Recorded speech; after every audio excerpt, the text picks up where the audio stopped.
Dia kebanyakan bertanya-tanya kemana Wang Dong'er pergi. Dong'er, kemana tepatnya kamu pergi? Bahkan jika kamu sudah lupa segalanya, setidaknya biarkan aku menemukan kamu. Pemimpin tim. Pada saat ini, suara dingin menyentak Huo Yuhao terbangun dari pikirannya. Ketika dia memutar kepalanya, dia melihat Dai Luoli menatapnya dengan seksama. Apa? Apakah ada sesuatu? Huo Yuhao bertanya. Bisakah kita keluar dan bicara? Dai Luoli bertanya. Huo Yuhao secara alami tahu apa yang ingin dia lakukan, tetapi tidak menolak permintaannya. Dia berdiri dan berkata, baiklah. Dia juga tidak membawa tombaknya, dan berjalan keluar dari tenda dengan Dai Luoli dengan tangan kosong. Ketika mereka berdua keluar dari rumah, tempat tidur mereka mulai hiruk-pikuk. Banyak prajurit baru mulai berbicara di antara mereka sendiri. Huo Yuhao tidak tergerak, tetapi ekspresi Dai Luoli lebih jelas. Apakah kalian semua berpikir bahwa wakil ketua tim sedang mencoba untuk menantang pemimpin tim? Itu mungkin. Lihatlah wakil pemimpin tim, dia tampak percaya diri. Bukankah pemimpin tim besar menyebutkan sebelumnya bahwa selama seseorang mampu, dia bisa menjadi pemimpin tim? Sepertinya wakil ketua tim juga sangat kuat, karena dia berani menantang pemimpin tim bahkan setelah pemimpin tim tampil hari ini. Pondok kami memang dipenuhi dengan bakat tersembunyi. Pada saat ini, langit di luar sudah berubah menjadi sangat gelap. Dai Luoli berjalan lebih jauh dari tempat tidur, tetapi Huo Yuhao masih tidak bertanya mengapa. Dia diam-diam mengikutinya. Setelah meninggalkan kamp mereka berdua dengan cepat datang ke tanah pawai. Dai Luoli berhenti dan berbalik untuk melihat Huo Yuhao. Tang Dong, aku tidak akan bertele-tele. Aku harap kamu akan menyerahkan posisi kamu sebagai pemimpin tim kepada aku. Huo Yuhao dengan damai bertanya, mengapa aku harus? Dai Luoli menjawab, aku harus menjadi pemimpin tim. Jangan tanya kenapa. Aku hanya ingin judul ini. Aku dapat membiarkan kamu terus menjalankan bom pertama, aku tidak pandai dalam hal itu. Namun, aku pasti akan mengenakan biaya di depan selama pelatihan kami dan perang yang akan segera terjadi. Aku percaya bahwa aku akan dapat mengumpulkan beberapa pahala, dan dipromosikan. Ketika itu terjadi, kamu akan tetap menjadi pemimpin tim. Bagaimana menurut kamu? Tidak. Jawaban Huo Yuhao sederhana. Dia secara alami mengerti bahwa tujuan Dai Luoli mungkin sama dengan tujuannya. Mereka berdua ingin memulai dari bawah dan akhirnya menjadi perwira tinggi. Hanya saja dia tidak punya banyak waktu untuk berlama-lama di peringkat bawah, juga. Ayo berdebat. Jika aku menang, kamu menyerahkan posisi kamu kepada aku, bagaimana dengan itu? Dai Luoli secara alami bisa menebak bahwa Huo Yuhao tidak mau. Namun, dia tidak berharap Huo Yuhao untuk langsung menolaknya tanpa menyelidiki lebih lanjut. Baik. Jawaban Huo Yuhao sesederhana sebelumnya. Dia akan segera berurusan dengan Dai Luoli sebelum kembali bermeditasi. Sudah larut. Dai Luoli jelas marah dengan nada langsung dan tampaknya menghina dari suara Huo Yuhao. Dia berteriak dengan dingin sebelum melesat maju menuju Huo Yuhao. Dia memang sangat cepat. Sebagai kekuatan jiwa master jiwa meningkat, tubuhnya juga akan berubah terus-menerus, membuatnya jauh lebih kuat daripada orang biasa. Ketika dia mencapai Huo Yuhao, dia meninju di bahu kanan Huo Yuhao. Tubuh Huo Yuhao sedikit tenggelam, dan dia pergi ke kuda-kudanya, sama seperti dia di sore hari. Tepat ketika tinju Dai Luoli akan mengenai dia menarik setengah kiri tubuhnya sedikit dan menghindari kontak. Setelah ini, dia memukul bahu kanannya kembali ke tangan Dai Luoli. Dai Luoli hanya merasakan kekuatan membanting ke dalam dirinya, dan merasa seolah-olah telah meninju pelat baja. Dia terhuyung-huyung beberapa langkah ke belakang sebelum menstabilkan dirinya sendiri, dan pandangan terkejut melintas di matanya. Pada siang hari, dia bisa mengatakan bahwa kemampuan Huo Yuhao tidak lemah. Namun, dia tidak menyangka kekuatan Huo Yuhao berada di atas kekuatannya. Namun, dia tidak akan membiarkannya begitu saja. Setelah dia terhuyung mundur, dia segera maju lagi. Kali ini, dia jauh lebih cepat. Dia tidak memukul kali ini, tetapi menggunakan satu tangan untuk meraih bahu Huo Yuhao. Kali ini, sorot matanya lebih tajam. Huo Yuhao mengangkat tangan kirinya dan meraih tangan Dai Luoli. Tangan kanan Dai Luoli berhenti di tengah, dan dia mencoba mengubah arahnya. Namun, tangan Huo Yuhao bergerak lebih cepat. Dai Luoli merasa segalanya berubah buram di depannya sebelum Huo Yuhao meraih pergelangan tangannya. Ketika Huo Yuhao meraih tangan kanannya, dia segera mengencangkan cengkeramannya di pergelangan tangan Dai Luoli. Dengan tarikan, dia melemparkan Dai Luoli. Merasakan bahaya, Dai Luoli tanpa sadar mengaktifkan kekuatan jiwanya. Namun, dia hanya merasa jari-jari Huo Yuhao seperti perlengkapan baja yang mengencang di pergelangan tangannya dan menyebabkan bagian bawah tubuhnya mati rasa. Dia sebenarnya tidak dapat mengumpulkan kekuatan jiwanya karena ini. Ada lebih banyak gerakan saat ini. Dai Luoli langsung terbanting ke tanah oleh Huo Yuhao. Tanah parade ditutupi tanah. Namun, dia bingung dan merasa seolah-olah organ-organ internalnya jatuh di dalam tubuhnya ketika dia dilempar ke tanah. Tulangnya juga hampir hancur. Ini, sebagian, karena berat dan kelembamannya. Huo Yuhao melepaskan pergelangan tangannya dan menggelengkan kepalanya. Setelah ini, dia berbalik dan berjalan kembali ke tempat tidur mereka. Dai Luoli malu dan marah ketika dia berteriak, "Kamu, jangan pergi." Dia mengumpulkan kekuatan jiwanya dan merangkak dari tanah. Huo Yuhao berhenti sebelum berbalik untuk menatapnya. "Ayo kembali. Kita masih perlu berlatih besok. Aku percaya intensitas latihan untuk prajurit yang baru masuk tidak akan kendur." "Tidak. Aku harus mengalahkanmu. Maafkan aku." Dai Luoli tiba-tiba berteriak. Setelah ini, lapisan cahaya putih bersinar dari tubuhnya. Tiba-tiba, tubuhnya dengan cepat tumbuh lebih besar, dan otot-ototnya menjadi sangat tebal. Helai rambut putih juga mulai muncul dari tubuhnya, dan seragamnya hampir meledak karena terlalu ketat. Ini adalah pertama kalinya Huo Yuhao terkejut setelah memasuki kamp militer ini. Jiwa bela diri yang diungkapkan Dai Luoli ini terlalu akrab baginya. Macan putih. Itu adalah harimau putih. Tidak, ada sesuatu yang tidak beres. Aura macan putihnya agak lemah. Selanjutnya, rambut di tubuhnya putih pucat, tanpa garis-garis hitam. Selain itu, macan putih ini tidak memiliki murid aneh dari keluarga macan putih. Dai Luoli, Dai Luo Jiao. Tiba-tiba, Huo Yuhao mengingat mengapa namanya terdengar sangat akrab. Dia. Cara Huo Yuhao memandang Dai Luoli segera berubah. Itu berubah dari ketidakpedulian menjadi kesungguhan. Ketika dia masih tinggal di rumah adipati, ada beberapa orang yang hangat padanya, terlepas dari ibunya sendiri. Ada seorang wanita yang merupakan selir dari Duk Harimau Putih. Wanita ini adalah wanita lain yang dibenci istri White Tiger Duk. Wanita ini memperlakukan Huo Yuhao dan ibunya dengan sangat baik. Dalam beberapa tahun pertama setelah Huo Yuhao lahir, dia akan memberi mereka makanan dan pakaian. Dia bahkan pernah membawa Huo Yuhao sebelumnya. Setelah istri Duk Macan Putih mengetahui tentang hal ini, mereka kehilangan kontak satu sama lain. Huo Yuhao masih sangat muda saat itu, itulah sebabnya dia tidak memiliki ingatan yang sangat mendalam tentang apa yang telah terjadi. Namun, ia samar-samar ingat bahwa selir ini juga memiliki seorang anak bernama Dai Luoli. Dalam hal usia, dia harus 1 tahun lebih muda dari Yuhao sendiri. Pria di depannya ini tidak memiliki macan putih murni, dan namanya juga Dai Luoli. Apakah dia benar-benar adik tirinya dari ayah yang sama, tetapi seorang ibu yang berbeda? Dari segi usia, Dai Luoli 1 tahun lebih muda darinya, jika dia benar-benar putra Adipati Harimau Putih. Saat dia mengingat semua ini, mata Huo Yuhao menjadi basah.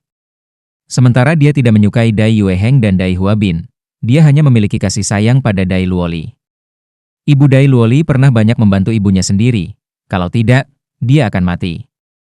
Setelah itu, istri White Tiger Duk ikut campur, dan mereka berhenti saling bertemu lagi.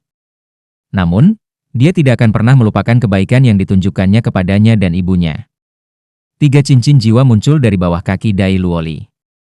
2 di antaranya berwarna kuning, sedangkan yang terakhir berwarna ungu, kombinasi terbaik yang bisa ia raih.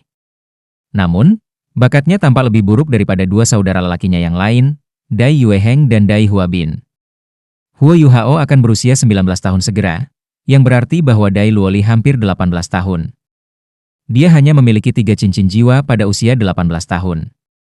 Bagi seorang guru jiwa biasa, dia dianggap cukup kuat. Namun, ia dianggap lemah di antara garis keturunan Duk Macan Putih. Setidaknya, dia tidak bisa unggul di Duk Esmenshan. Aku tidak perlu mengatakan hal lain, kan? Meskipun kamu sangat kuat, Dan aku ingin tahu bagaimana kamu berhasil mencapai kekuatan seperti itu. Orang biasa akan selalu hanya menjadi orang biasa. Kamu tidak dapat dibandingkan dengan tuan jiwa seperti aku, mengalah pada kekalahan dan melepaskan posisi kamu sebagai pemimpin tim.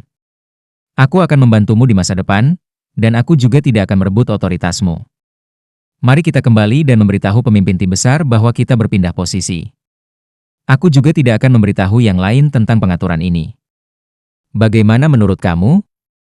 Dai Luoli berkata dengan rasa superioritas. Huo Yuhao mengungkapkan senyum di wajahnya, dan berpikir dalam hati, adikku ini tidak cocok untuk menjadi seorang prajurit. Dia tidak cukup ganas. Aku bisa mengatakan itu dari perdebatan kami sebelumnya dan dari kata-kata kekanak-kanakan yang baru saja ia katakan. Tentu saja dia bisa melepaskan posisinya sebagai pemimpin tim. Namun, ia harus mendidik Dai Luoli, karena ia menemukan bahwa Dai Luoli adalah adiknya. Meskipun Huo Yuhao tidak tahu mengapa macan putihnya tidak murni, dia masih bisa membantu Dai Luoli berkembang, mengingat kemampuannya saat ini. Ayolah. Huo Yuhao menunjuk ke arahnya. Dai Luoli tidak bisa mempercayainya, aku seorang guru jiwa. Kamu masih berani melawanku? Huo Yuhao tersenyum, tuan jiwa tidak terkalahkan. Jika kamu mengalahkan aku akan membiarkan kamu menjadi pemimpin tim. Dai Luoli mendengus, baiklah kalau begitu. Awas. Saat dia berbicara, dia tiba-tiba menuju Huo Yuhao. Setelah melepaskan jiwa bela dirinya, kecepatan dan kekuatannya telah sangat meningkat. Dia adalah tetua jiwa bercabang 3, dan bahkan tidak dianggap sebagai ahli jiwa tingkat menengah. Namun, dia masih lumayan. Macan putihnya bermutasi, tapi itu akhirnya masih raja binatang buas. Dia mengeluarkan aura yang kuat, dan kekuatan jiwanya melonjak. Tanpa menggunakan keterampilan jiwa, Dai Luoli mencapai Huo Yuhao di detik berikutnya, dan meraih ke bahunya dengan cakar harimau. Huo Yuhao mengerutkan alisnya. Tiba-tiba, dia dengan cepat menarik kaki kanannya ke atas dan menendang dada Dai Luoli. Dia begitu cepat sehingga dia bahkan tampak membentuk bayangan di sepanjang jalan. Cakar harimau Dai Luoli hendak meraih bahu Huo Yuhao ketika dia ditendang 7 hingga 8 meter jauhnya, dan jatuh ke tanah sebelum dia bisa menyentuh Huo Yuhao. Huo Yuhao mengerutkan kening dan berkata, apakah kamu mencoba mengalahkan aku dengan jenis keterampilan yang kamu perlihatkan? Tuan jiwa bukanlah segalanya. Itu masih tergantung pada orangnya. Aku sekarang lawan kamu, dan aku pikir kamu terlalu lembut. Apakah kamu seorang gadis? Kamu? Dai Luoli merangkak dari tanah dan menatap dengan marah. Beraninya kau bilang aku seorang gadis? Dia maju sekali lagi, dan cincin jiwa pertamanya bersinar. Dia menggunakan perisai macan putih, yang merupakan keterampilan jiwa pertama yang paling umum dari macan putih. Lapisan cahaya putih bersinar dari tubuhnya dan melindunginya. Kali ini, Huo Yuhao menemukan perbedaan antara harimau putih Dai Luoli dan harimau putih konvensional. Macan putih konvensional dipenuhi dengan kekuatan dan dominasi setelah melepaskan keterampilan jiwanya. Namun, macan putih Dai Luoli dipenuhi dengan spiritualitas setelah ia melepaskan perisai macan putihnya. Aura rohaninya tiba-tiba menjadi sangat kuat dan menyatu dengan kekuatan jiwanya. Sebenarnya terasa seolah-olah kekuatan spiritual dan jiwanya telah menyatu bersama.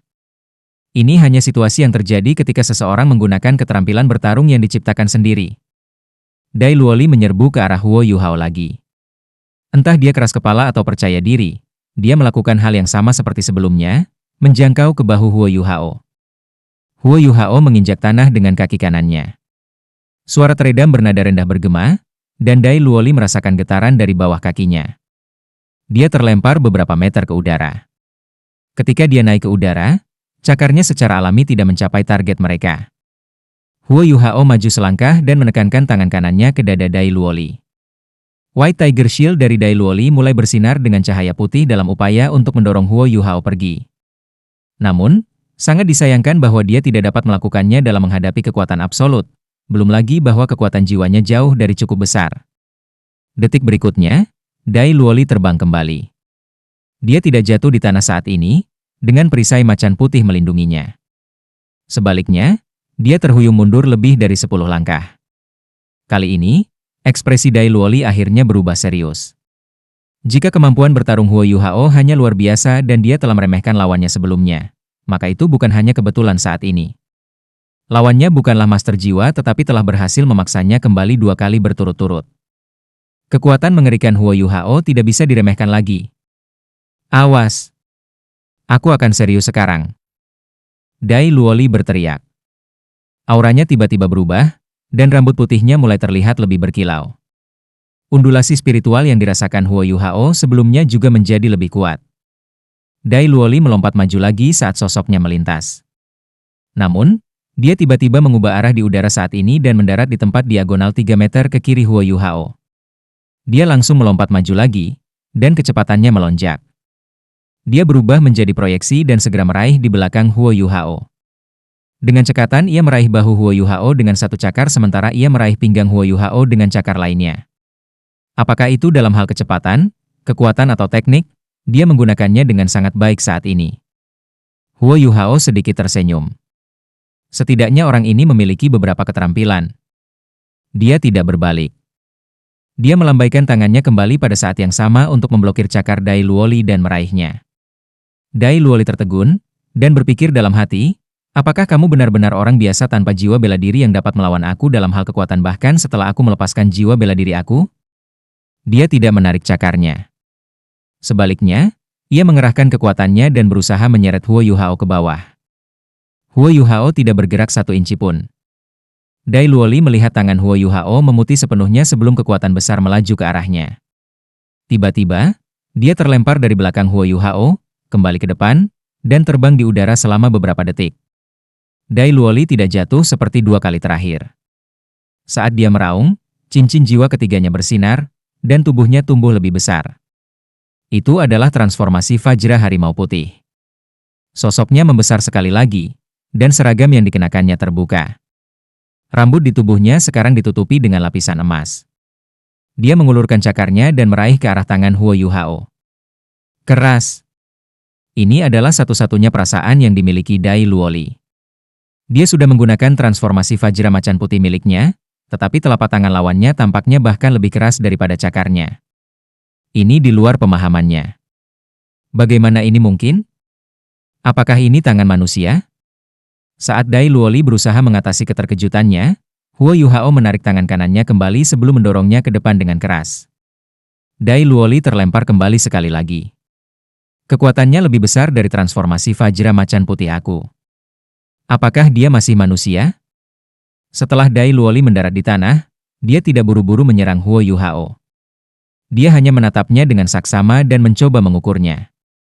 Huo Yuhao dengan tenang berkata, sekarang kamu tahu bahwa jiwa bela diri bukanlah segalanya. Dai Luoli mendengus dan berkata, aku belum memberikan segalanya. Selain itu, hanya teknik kamu yang bagus. Kamu tidak dapat menembus pertahanan aku. Huo Yuhao tertawa. Apakah kamu benar-benar berpikir begitu? Apakah kamu benar-benar berpikir bahwa aku tidak dapat mengatasi pertahanan kamu? Hati-hati kalau begitu. Saat dia berbicara, Huo Yuhao membuat langkah pertama untuk pertama kalinya dalam pertarungan ini. Dia menyerang Dai Luoli dengan langkah panjang. Dia masih tidak menggunakan kekuatan jiwa, tapi dia sudah cukup cepat. Dai Luoli menatapnya dengan tegas, dan cahaya keemasan dari tubuhnya menjadi lebih kuat dan lebih kuat. Melihat Huo Yuhao hendak menghubunginya, Dai Luoli ingin mengerahkan kekuatannya. Namun, Huo Yuhao tiba-tiba menghilang di depannya. Dai Luoli merasakan tangan besar mencekik lehernya. Bahkan sebelum dia sempat berjuang, perasaan kesemutan dan mati rasa yang kuat menyebar ke seluruh tubuhnya. Kekuatan jiwanya tidak bisa bersirkulasi lagi, dan rambut di tubuhnya dengan cepat memudar. Dia kembali ke penampilan aslinya dalam napas. Tentu saja, masih ada beberapa potong kain di tubuhnya sekarang, yang membantu menutupi bagian vital tubuhnya. Huo Yuhao mengayunkan tangannya dan melemparkan Dai Luoli ke satu sisi. Dia menggelengkan kepalanya dengan lembut saat dia menatapnya sebelum dia berjalan kembali ke tempat tidur mereka. Tunggu di sini untukku. Aku akan mengambilkan pakaian untukmu. Dai Luoli tertegun saat dia menyaksikan Huo Yuhao perlahan pergi. Dia tampak kehilangan fokus di matanya, dan rasa frustrasi yang tak terlukiskan menyebabkan dia menjadi pucat. Keputusan Huo Yuhao benar. Dia memang putra bungsu dari Duk Harimau Putih Dai Hao. Ini berarti bahwa dia adalah adik tiri Huo Yuhao. Ketika dia muda, jiwa bela dirinya telah bermutasi. Meskipun macan putihnya dibangunkan, Itu berbeda dari Dai Yueheng dan macan putih Dai Huabin. Ibu Dai Luoli sangat ditekan di rumah adipati. Meskipun statusnya sedikit lebih tinggi dari Ibu Huo Yuhao, dia tidak dalam kondisi yang jauh lebih baik. Dai Luoli selalu ingin menjadi guru jiwa yang kuat. Dia tidak kurang dari pekerja keras seperti Dai Yueheng dan Dai Huabin. Namun, itu jauh lebih sulit untuk berkultivasi dengan jiwa bela diri bermutasi dari yang diharapkan. Dia tidak bisa masuk Akademi Shrek karena dia tidak mencapai peringkat 20 pada saat dia berusia 12 tahun. Dia adalah putra Duk Harimau Putih. Mengingat karakter Dai Hao, bagaimana dia membiarkannya masuk melalui saluran belakang? Dalam keadaan seperti itu, dia hanya bisa bekerja keras pada kultivasinya. Namun, dia sudah akan berusia 18 tahun, namun kekuatan jiwanya hanya di peringkat 32. Dia sudah dianggap cukup baik di antara para penguasa jiwa biasa dan mampu menjadi tetua jiwa sebelum dia berusia 20 tahun, yang berarti bahwa tidak semua harapan hilang. Sangat disayangkan bahwa dia bukan penguasa jiwa biasa. Dia adalah putra Duk Harimau Putih. Kultivasinya tidak banyak digembar-gemborkan. Dai Hao juga sangat sibuk dengan masalah militer dan tidak punya waktu untuk membimbingnya.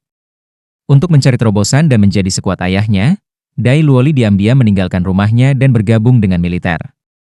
Tentu saja, ada alasan yang lebih penting mengapa dia ada di sini.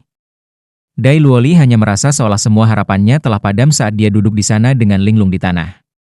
Dia awalnya berpikir bahwa dia masih harus memiliki keunggulan atas orang lain di militer, bahkan jika dia tidak dapat dibandingkan dengan saudara-saudaranya. Hari ini, ia berhasil menjadi kelas 1 privat, yang membuktikan kepercayaannya ini. Namun, dia mendapat pukulan besar setelah pertarungannya melawan Huo Yuhao. Dia bahkan tidak bisa mengalahkan orang biasa, meskipun dia menggunakan keterampilan jiwa 1000 tahun. Harapan apa lagi yang masih dia miliki? Apalagi menjadi pahlawan seperti ayahnya, dia bahkan tidak memenuhi syarat untuk menjadi pemimpin tim kecil. Saat dia membayangkan sesuatu, Huo Yuhao kembali dengan seragam militer. Ubah ini. Dia menyerahkan seragam itu ke Dai Luoli. Dai Luoli hanya duduk di tempatnya tanpa bereaksi. Huo Yuhao tersenyum dan duduk di sampingnya. Apakah kamu tidak yakin, atau itu terlalu besar bagimu setelah kalah dari aku? Huo Yuhao bertanya. Dai Luoli tetap diam. Huo Yuhao berkata, jika kamu tidak yakin, aku menyambut kamu untuk menantang aku kapan saja. Aku akan membiarkan kamu menjadi pemimpin tim kecil jika kamu bisa mengalahkan aku, kapan saja kamu mau. Jika ini merupakan pukulan besar bagi kamu, aku hanya punya satu pertanyaan untuk bertanya. Berapa umur kamu? Apa yang diandalkan pria di dunia ini? Pria tidak bergantung pada pengecut, tetapi ketahanan. Jika kamu tidak bisa ulet, bagaimana kamu bisa memenuhi syarat untuk menjadi seorang prajurit? Jika kamu tidak bisa mengalahkan aku, bukankah kamu akan bekerja keras untuk mengejar ketinggalan? Kamu hanya akan dianggap sebagai sampah jika kamu menyerah pada diri sendiri seperti ini. Kamu akan tersingkir oleh dunia ini. Jika itu masalahnya, akan lebih baik bagi kamu untuk pulang, membeli sebidang tanah, dan mulai mengolah. Kamu masih bisa menjalani kehidupan yang stabil. Dai Luoli memutar kepalanya dan menatap Huo Yuhao. Ekspresi Huo Yuhao terlihat sangat santai sekarang. Dia tidak memiliki perasaan terhadap kemarahan yang saat ini dirasakan Dai Luoli terhadapnya. Aku akan mengalahkanmu suatu hari. Dai Luoli mengepalkan tangannya. Huo Yuhao terkekeh. Jika kamu bisa mengalahkanku suatu hari, kamu pasti akan menjadi orang yang sukses. Dai Luoli mencemooh, jadi bagaimana jika aku mengalahkanmu? Aku harus menjadi Douluo berjudul. Kamu bahkan bukan seorang master jiwa. Bagaimana kamu bisa menjadi target aku?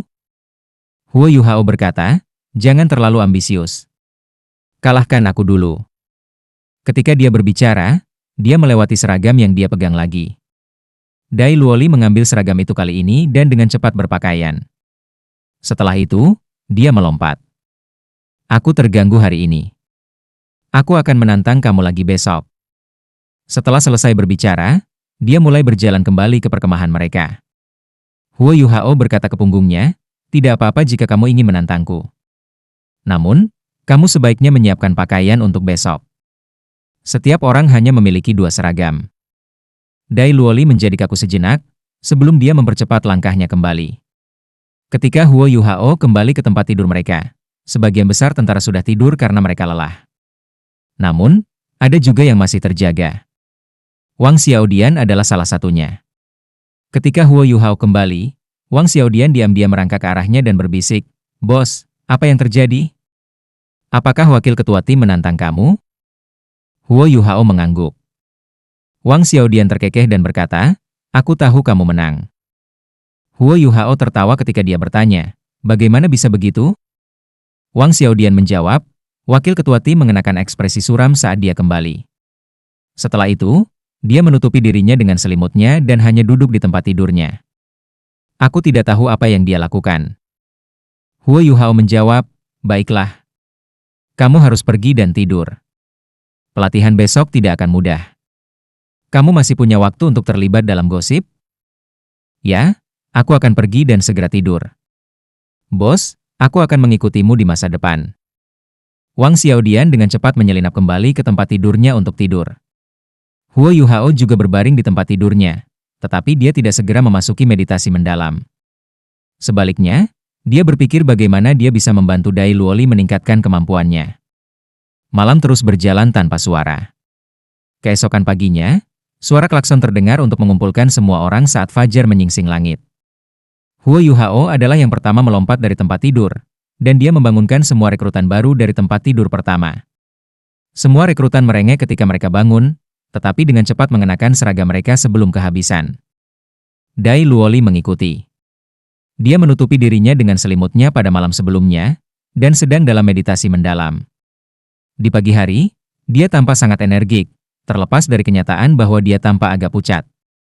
Dia bahkan tidak melirik Huo Yuhao, dan langsung meninggalkan tempat tidur mereka. Pelatihan awal untuk rekrutmen sederhana dan membosankan.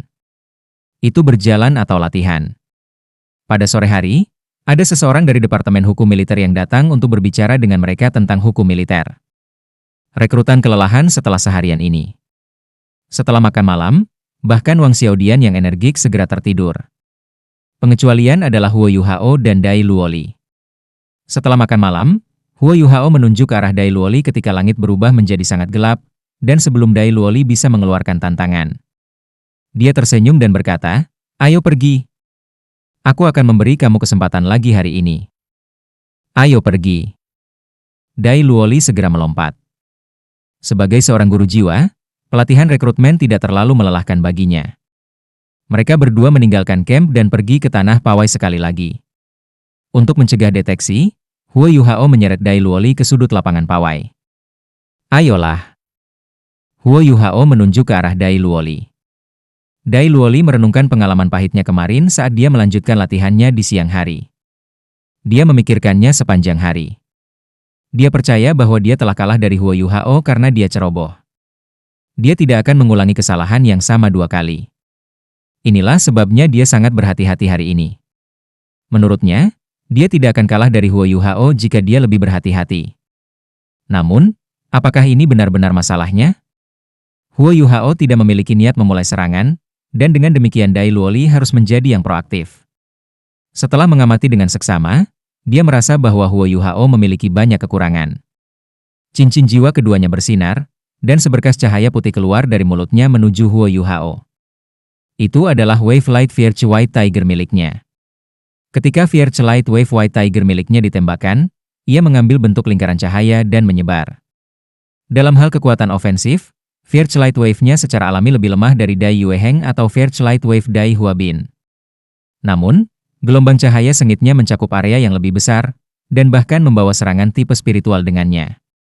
Sangat disayangkan bahwa tidak ada seorang pun di tingkat yang sama yang bisa dibandingkan dengan Huo Yuhao dalam hal kekuatan spiritual, yang berarti bahwa Dai Luoli secara alami lebih rendah daripada Huo Yuhao dalam aspek ini juga. Sosok Huo Yuhao melintas, dan dia langsung berubah ilusi di mata Dai Luoli. Dai Luoli tercengang. Dia jelas telah mengunci lawannya sebelum melepaskan keterampilan jiwanya, tapi dia masih merindukan.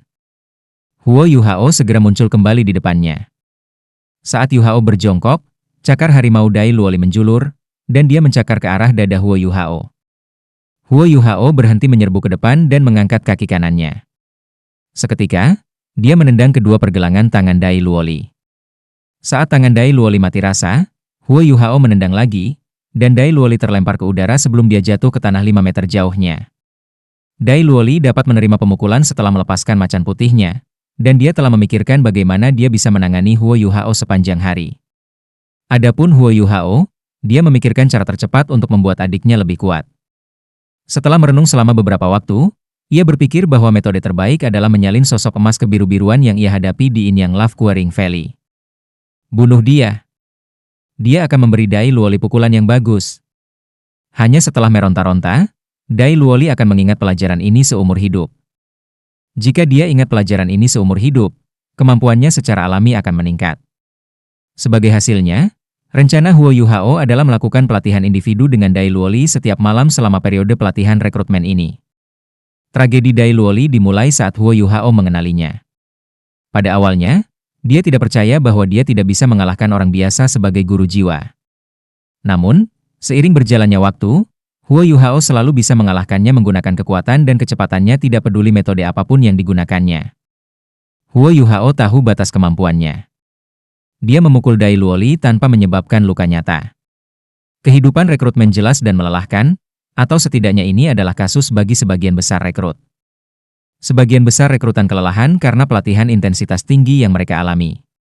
Namun, kehidupan Dai Luoli sangat mengasyikan, jika dipukul dan dipukuli sepanjang waktu bisa dianggap mengasyikan. Huo Yuhao menonjol selama pelatihan rekrutmennya. Dia adalah yang terbaik di hampir setiap komponen pelatihan.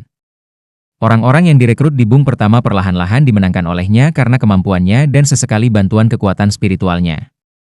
Huo Yuhao juga akan mengajar calon baru beberapa teknik sederhana dari sekte Tang, dan membimbing mereka dalam pelatihan mereka.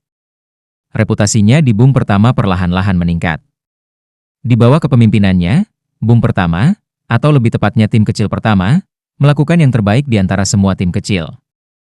Ayo pergi. Malam tiba, dan sudah waktunya lagi. Huo Yuhao berjalan ke sisi Dai Luoli dan menepuk pundaknya. Setiap malam, mereka berdua keluar. Huo Yuhao datang dengan alasan, yaitu bahwa mereka melaporkan kepada pemimpin tim besar. Dai Luoli sedikit bergidik dan mengangkat kepalanya untuk melihat Huo Yuhao. Ada tatapan rumit di matanya. 1 bulan sudah pingsan dari 3 bulan pelatihan merekrut mereka. Dia juga dipukuli oleh Huo Yuhao selama sebulan. Menyedihkan. Satu-satunya penghiburan yang dimilikinya adalah bahwa Huo Yuhao masih cukup baik untuk tidak memukul wajahnya. Artinya dia masih rapi di depan orang lain. Namun, itu bukan perasaan yang baik dihancurkan selama sebulan.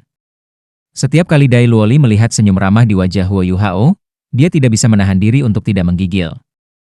Itu seperti mimpi buruk yang berulang pada saat ini setiap malam. Aku tidak pergi. Dai Luoli memukul tangan Huo Yuhao. Huo Yuhao duduk di samping tempat tidurnya dan tersenyum. Kenapa? Apakah kamu membuat ulah? Dai Luoli memelototinya, tetapi tidak mengatakan apa-apa. Huo Yuhao menghela nafas. Tidak apa-apa jika kamu tidak ingin pergi. Aku akan menemukan pemimpin tim besar dan mengatakan kepadanya bahwa kamu adalah seorang master jiwa. Dia berbicara dengan sangat lembut sehingga hanya Dai Luoli yang bisa mendengarnya dengan jelas. Kamu? Dai Luoli menatap Huo Yuhao dengan marah. Huo Yuhao tersenyum, aku punya karung pasir untuk ditinju setiap malam. Itu menjadi kebiasaan yang menyenangkan bagi aku. Kamu akan mengalahkan aku jika kamu mampu. Kenapa pria besar sepertimu bertingkah seolah kau pengecut? Sekali lagi. Dai Luoli menutup matanya dengan kesakitan.